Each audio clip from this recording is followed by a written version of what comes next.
Hey,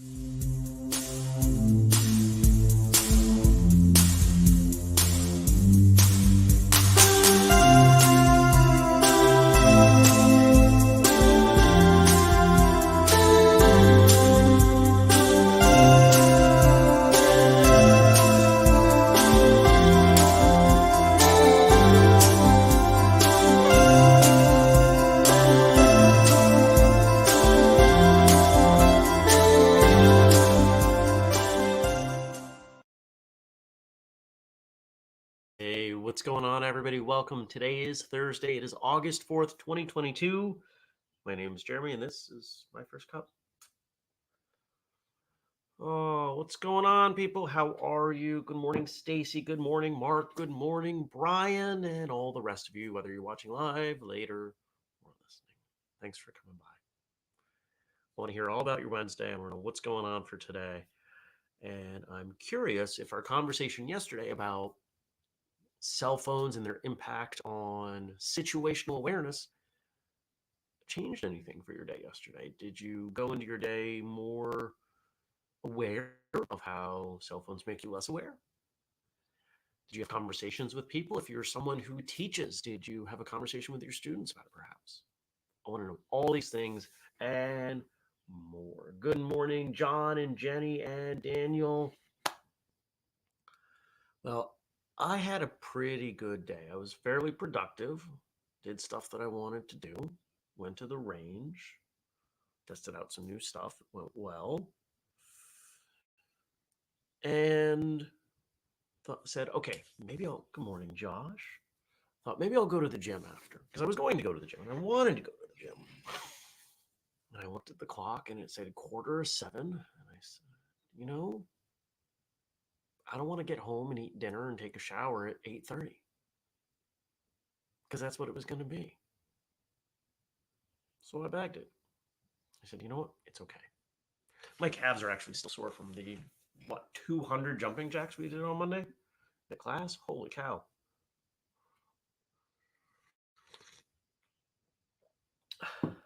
Good morning, Dennis. Dennis is driving to work. And Jenny said yesterday she had her hands full dealing with the toddler. It could definitely have been more. That doesn't sound like a bad way to spend some time. Had some meetings. Some good stuff happened yesterday. One of the things I'm looking at is balancing all the stuff that I've got. I've got this situation tomorrow that I've backed myself into that I'm really not enjoying, and I'm going to spend some time today figuring it out, and I'll share it with you because it's really not of big consequence, other than I think a lot of people would have pulled the plug on what they had committed to, and I don't do that. So most of you know I rent my cars out, and there's a rental starting tomorrow evening. I'm not going to be here for it. This is also a rental that I forgot until a few days ago. They wanted the vehicle, needed me to pick them up at the bus station. The bus station's about 5 miles away. So now I'm working out, where can I leave the car? I've got a little doohickey for the key. I made sure my bicycle was good to go.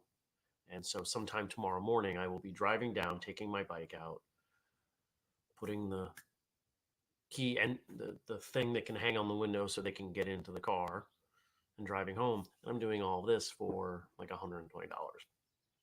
It's stressful. But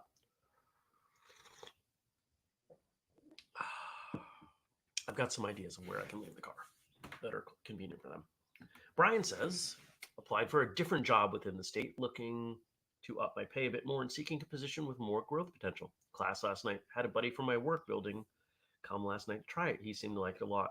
Helped him some. He will be sick of the first form soon enough. Ha ha ha. That's awesome. I am glad that you are back in with both feet. It makes me really happy to hear. Good morning, Andy. Take care. Good morning, Nathan. So it is Thursday. Thursday does mean another episode of Martial Arts Radio. What do we have going on today? Let me check. I don't even remember. You would think I would remember, but those of you who've been around a while know that sometimes these episodes get recorded way in advance. 7:33. Oh, is it this one? If it's this one, see, those are all in a folder, and I don't know which one. Actually, that's not true. I should know because I got an email about it yesterday. The necessity of sparring. Today's episode's on the necessity of sparring, and I think you can infer the style of conversation and what we're talking about from that title. There are schools in which they don't spar. It's all forms. It's all very controlled drills. And I think there's a lot of value in that. But I think you got to spar. I think you have to be able to connect it in an environment where other people are trying to stop you from doing so. The challenge with all the drills, with the vast majority of drills that are not sparring, is that the other person ends up trying to help you. Now, unlike a lot of people, I will say that, a false sense of confidence can still be confidence and can still be beneficial. But I think the role of an instructor is to prepare the student for whatever the goals are. And if you put self-defense anywhere on the list of what you're teaching your students and you don't have them spar, I think you're wrong.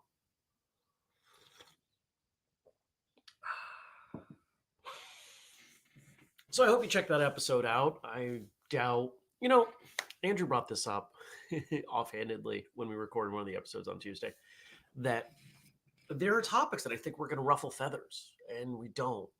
And I think it's because the people who don't want to hear what we have to say and are not willing, I think the people that are closed-minded are the people who do a lot of the things we talk about, and the closed-minded people don't want to hear what I have to say. That makes sense. We did secure 2 more instructors for free training day, 2 first-timers, 2 podcast guests. Of course, I'm not going to tell you at this point, but I'm really excited. I also saw what is almost, and what actually might be the final version of the logo for free training days, because with 3 of them, we're doing something that kind of unifies the 3. And sent that over to Andrew, say, hey, I like this one. What do you think? So he'll get back to me. And we'll approve that, and then you can start buying shirts and things. So I'm pumped on that. What else? I don't know.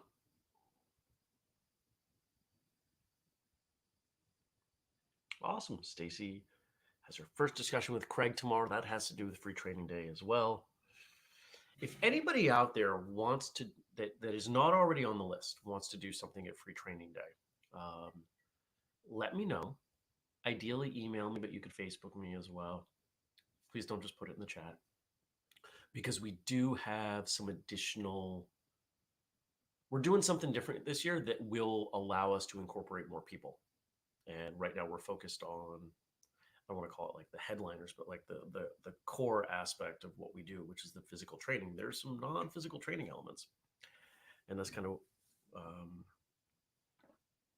it's something I'm looking forward to as we grow this event. So if you're interested, if there's something you want to talk about, present, that might not be a training session, let me know.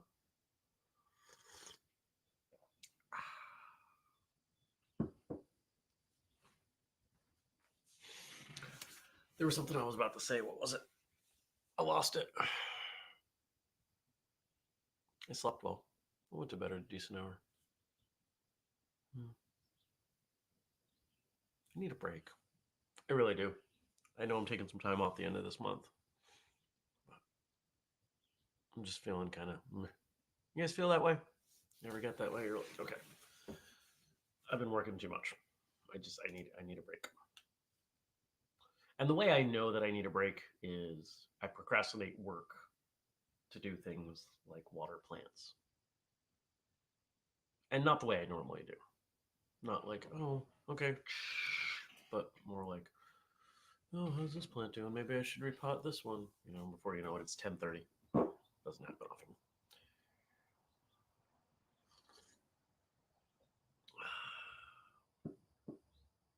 Uh, Kelly says, "Do we get a confirmation that we offered to teach?" Um,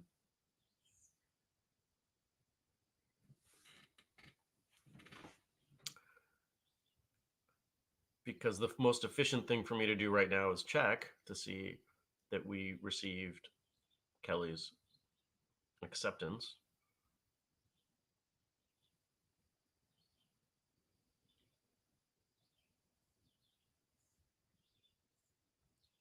Rose. Turn, turn, turn. Yep, you're in there. You are in there. So, all right, let's talk about something. So, yesterday we talked about cell phones and situational awareness and the impact that that makes. Let's have an extension of that conversation, not as it relates to cell phones, but let's talk about situational awareness and training yourself in observation. For example, let's say you're walking down the street and you notice off to your left that something is going on. Maybe there's somebody who looks suspicious. If I asked you 2 hours later to describe that person, would you be able to? What if you hear a news report that somebody in that area did something that seemed like it could have been related to the suspicious behavior you saw them with? Maybe it looked like they were peeking in car windows, and then you find out that in that area there were a bunch of car break-ins. Okay, how good would you be at mentioning what you saw? Now, most people aren't going to do very well at this, but there's actually kind of a trick. This is where you do pull out your cell phone. Now, if you can take pictures without being seen, because the last thing you want a suspicious person to see is you taking pictures of them, but you can jot down their description. They're about this tall. I saw them in this area. They were wearing this clothing. I've had plenty of times where I've written down license plate numbers. I saw this car. It was doing weird things. I couldn't point my finger to anything in particular, but I just email it to myself and have it there for a few days. And I figure if I don't hear about anything going on in that area, then I just delete it. But there are ways where you can train your brain for this, and there's a game that I've heard multiple people talk about that I think is a great idea. And this is one that you can do with kids. It makes a great car game that people don't think about. And kids are going to find it fun, but they're not going to realize you're giving them a life skill. Say you're driving down the road and you say, I see something red. But you're driving. So it's not like they can just sit and look for an infinite amount of time. They have to preemptively be aware of things that are red or blue or large or blinking or whatever you throw at it. And of course, as you get better, as the kids get older, I see something red on the left side of the road. I see something purple and green. Right, whatever it is. And it can open you up to a state of really hyper alertness. Yeah. There's a lot of value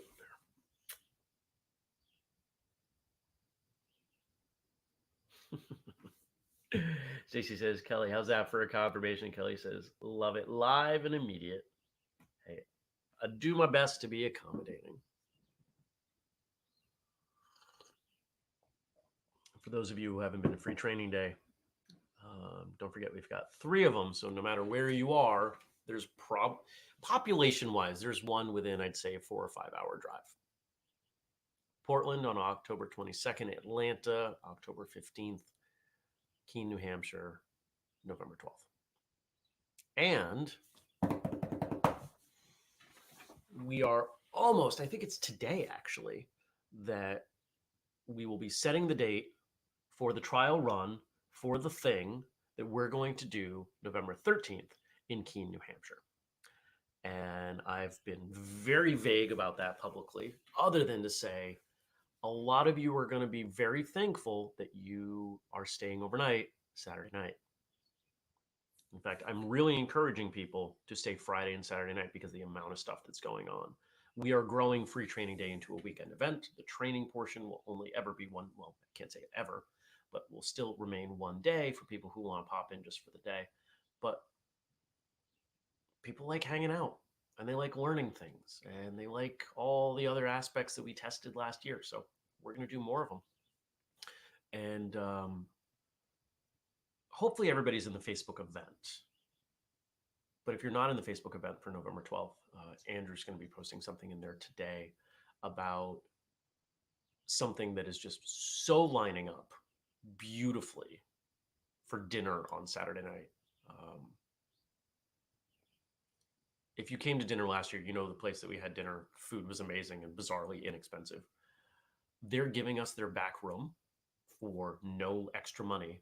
We can hold up to 60 people and you can still buy your own food. So we get like the best of, for us organizationally, a private room, but without having to coordinate what people want or pay for a buffet or do anything crazy like that. So I am super excited. Because there's something going on Saturday night. Some of you can probably guess what it is. We'll announce it at some point.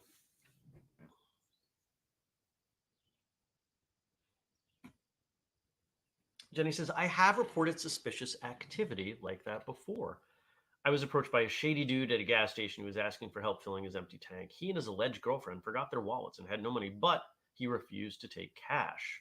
He wanted me and the other folks he approached for help to go to the pump and swipe our credit cards. I told him I wasn't going to do that for obvious reasons, suggested he try calling the local authorities for suggestions, or at the very least. Who doesn't want cash? Like, even if you're weird and scammy, why would you not want cash? That doesn't make sense.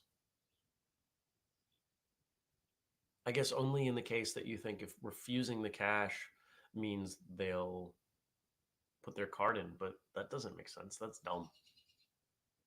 A lot of criminals are dumb. Maybe the smart criminals are the ones we don't hear about. I don't know.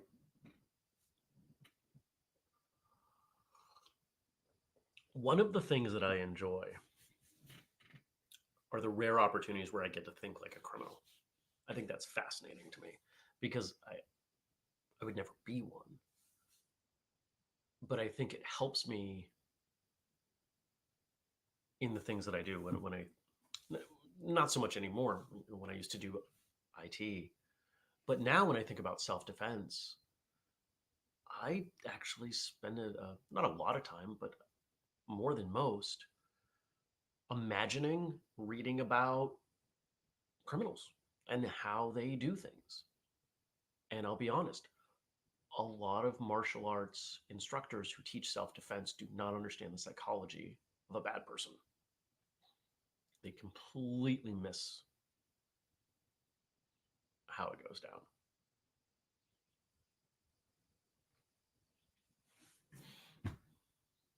Kelly's right. Smart ones don't get caught. Stacy's guessing about Saturday night at Free Training Day. Break your own board bonfire benefit or dance-a-thon? Kelly said, best of the best marathon? I got into, so I'm going to keep talking, but I want to hear from you all.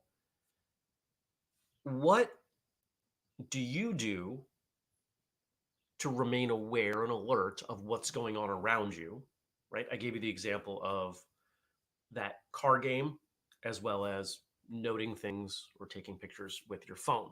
I want to hear from others. What other things do you do? What other things do you teach? What other things are you thankful you were taught in that realm? And Jenny says, either way, I'm glad I'm staying the whole weekend. Nice. Um, so I pop up on Twitter, and Chris Wilder, who's been on the show and has a podcast, and the name of it is escaping me. Is it Martial Arts in Life? Might be that. Either way, Chris is an author, wonderful person, think the world of him.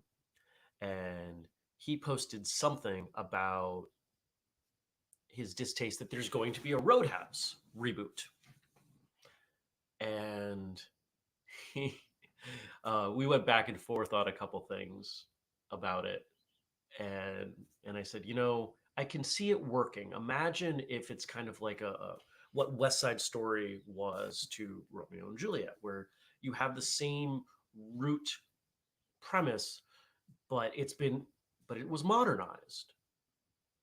And then I went and looked up what they were going to do. That's exactly what they're doing. It's going to be a much more modern take on that same concept. And I think it could work. The director is going to be the same. And early on in the thread, I made a comment that I'm hopeful that they'll continue to cast Sam Elliott as, I don't remember the character's name, but Sam Elliott, because it's Sam Elliott and he's still around. He could still do it, and he looks almost exactly the same as he did back then. He does not age.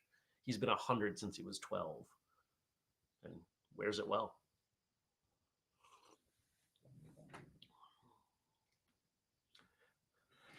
Kelly says, I always make eye contact when I'm walking around and tend to nod and say hi, just acknowledge who's around. It helps you pay attention to what's going on. It helps you if someone's not going to make eye contact with you, if they avert their eyes, if they kind of pull down their hood, what are you hiding from, right? So now my radar's up. And now maybe I'm not going to stop and immediately turn around and follow them, but maybe if I have time, I'll pause and take out my phone and make it look like I'm answering an email or a call. And really, I've just taken the excuse to turn and observe that person for a few minutes. Actually, I've got a story I've got to tell you here in a moment. Jenny says, Stacy, I'm a little concerned about how we're going to get any training done with all the hugs I'm expecting. Well, that's part of why there's Friday night events, because everybody can get together and hug and see each other. And that's also part of why there's Saturday night and then Sunday, whatever, for people to participate in, because there's more opportunity for hugs. Just a reminder, the hotel does have a discount code for us. The hotel is really nice. It's close by. It is attached to the place we're doing dinner on Saturday night. They do a free breakfast, which is, much better than the breakfast Andrew and I had when we went to Pennsylvania. It was, they had granola bars and coffee. This place has like a nice breakfast. It's just shy of, it's one of the best breakfasts I've had at a hotel, I'll be honest. Everybody's talking about the hugs. Brian says, me three. Interesting psychology with the nod. You tend to nod up to the ones you know and down for those you do not. Maybe that's a guy thing. I've actually seen guys talk about this. It is pretty true. So yesterday, housekeeper came and she cleaned my house, which is always amazing. And she told me a story about some young folks in her area. And I'm gonna skip most of the details, other than she and her husband witnessed that she thought they were underage. Come to find out they were 18, 19, 20, were up to no good. And it looked like they had stolen something from someone. And so she started to pursue. And she had her phone and she's taking pictures and she's telling them to stop, and they are not. And she's calling the police, and it took the police 15 minutes to get to where they were. Now, she was really frustrated about this. This woman is not a martial artist. And we had a lot of conversation about it. But I think it's an important thing, because one of her reactions was, where I was, and I know where the officer was, and there's no way it takes 15 minutes. It's like a 3, 4 minute drive. Why did it take him so long? Well, as she continued the story, she was the one that found out their names, talking to people in the area. She was the one that found out their ages, did all of the work for the police. And the police officer's response was to go and talk to the alleged mother where they lived, who was suspected of being a drug addict. That was the end result.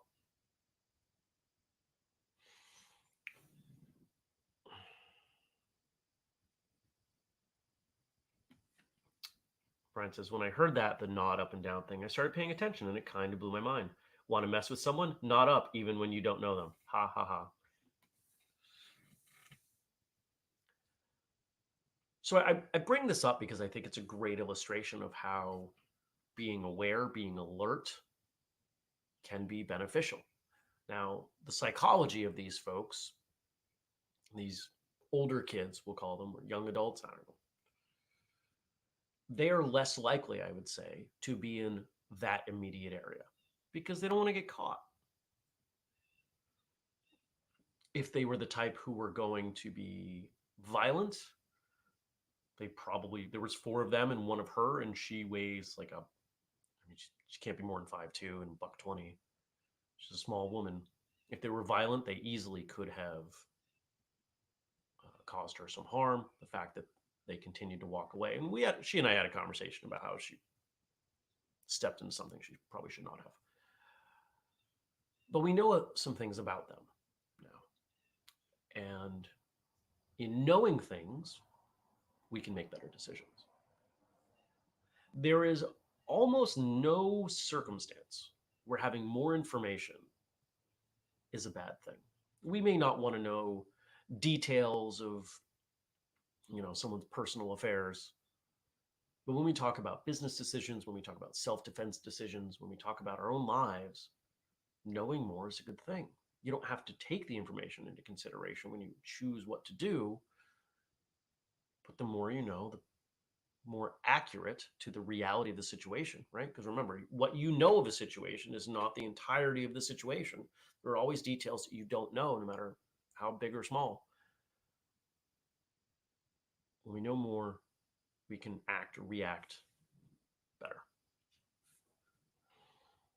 So my challenge to you today, yesterday was about noticing how you use your cell phone. Today, notice how people are. Brian's comment about nodding up to people you know, nodding down to people you don't. Maybe you try that, or maybe you just watch for that. Maybe you, if you have kids, you teach your kids the game that I'm talking about being aware in the car. It's a great game.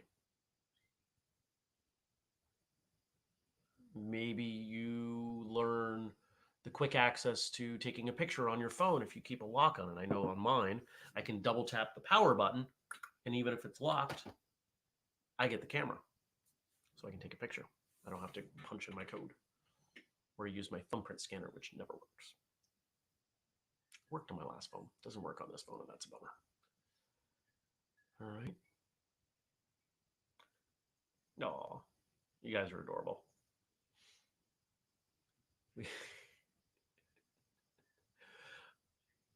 I'm trying to imagine, like, how do we play like hug bingo? Like, put everybody's names on a bingo card and see who the first person is to get bingo. But it'd have to be more than 5x5. It'd have to be like 10x10.